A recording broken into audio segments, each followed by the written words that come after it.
And as soon as I saw where he was, I was more concerned because it's very, very shallow there. Just as Neil starts cautiously inching his way through the rocks to the island, the casualty takes matters into his own hands.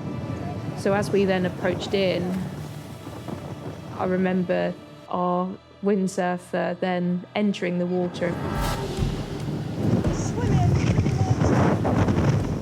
It was quite unexpected that he'd done that. We then started shouting at him to get him to swim towards us.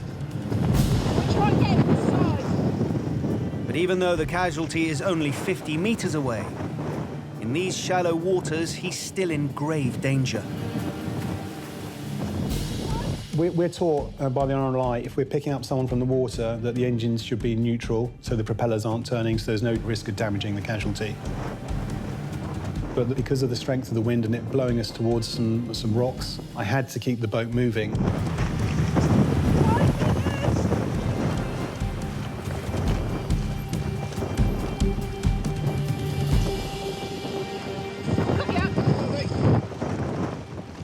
So as soon as we had a hand on him, I put the engine into reverse to try and reverse us away towards the deeper water.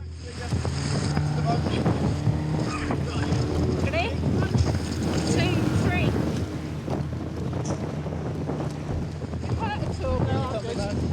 3. With the Atlantic clear of the rocks and the casualty now safely on board, the crew turn their attention to his condition. I've got no way of testing their sugar level when we're out on the lifeboat, so it was just a case then of monitoring him and getting him back to station. How long have you been out here? I've been on the island about an hour. Yeah. I lost my gear about an hour and a half ago. Oh, really? When you've been doing this role as long as some of us have been, you know not to let your guard down. Yeah, give it a bit of a puff. I was very concerned that the conditions were deteriorating further in the main channel, what we'd come through to get there. I was very keen to get back as quickly as possible. We sat in the casualty in the number 3 seat, and this meant that one of our crew was displaced. Sorry, stay Okay. With conditions worsening and all of the seats now taken, Just keep an eye on me, I'm stuck here. Kim has to stand up for the journey back to station and hold tight. Holding on to it. The A-frame isn't a usual position you would be in, and we wouldn't do that normally. It was outside the rule book, but the rule book that day had gone out the window. It was a rough ride back. I had to hold on tight. We were tense. You know, we wanted to get back to station in one piece. 30 minutes after launching, the crew finally make it back. As we approached, I felt a sense of relief. That was horrific. I haven't seen a sea condition like that for a long, long time. And I hope I never see it again. The casualty is taken straight to the crew room, where he's given tea and biscuits to raise his blood sugar levels.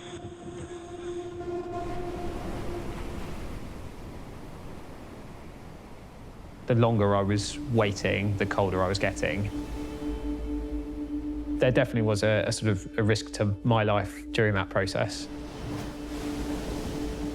I'm a type 1 diabetic, so I'm pretty well versed in how to manage it. But it was something that was always at the back of my mind, as this could quickly deteriorate into something much worse.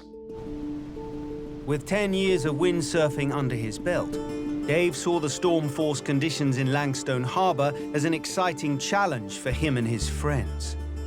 What other people consider to be the worst weather on Earth when you see storms rolling in is when a windsurfer will be packing the car. I felt that I had taken, at the time, all the necessary precautions. We were windsurfing for about probably an hour or so, maybe just over an hour.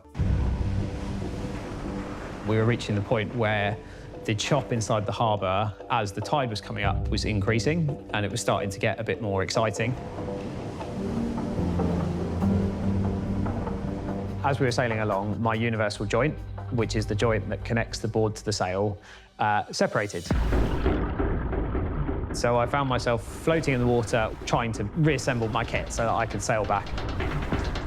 Dave's friends carried on windsurfing across the harbour, unaware that he was now in trouble.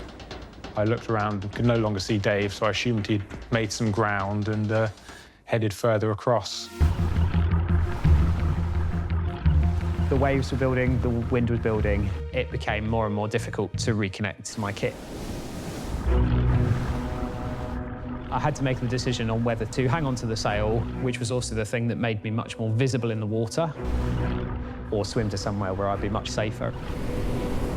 Using what energy he had left, Dave managed to make it out of the surf and onto Long Island. I was noticeably starting to get cold on that island as the wind was increasing. I was starting to get concerned that people weren't looking. It was probably around 10 minutes after we arrived back on shore and Dave hadn't appeared that we started to be concerned that he might actually be in some sort of danger. At that point, I started heading up the areas we thought he would be, but I couldn't spot him. Dave always manages to keep on top of his diabetes reasonably well. But I guess some of those things always play in the back of your mind as a what-if scenario.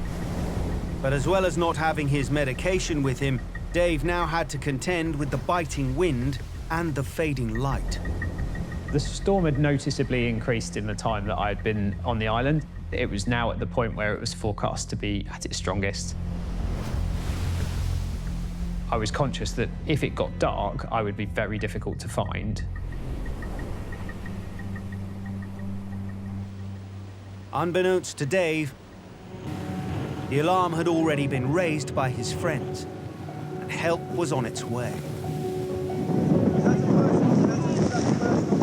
When I saw the lifeboat coming towards me, it could best be described as relief.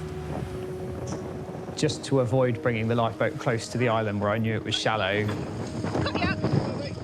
I jumped back into the water and I swam out the lifeboat. You hurt at all? No, I'm good.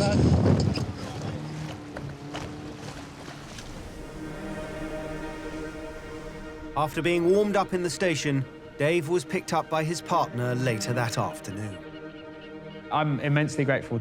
The RNLI was the difference between me getting off a cold and muddy island before something much worse could have happened. The outcome could have been very different.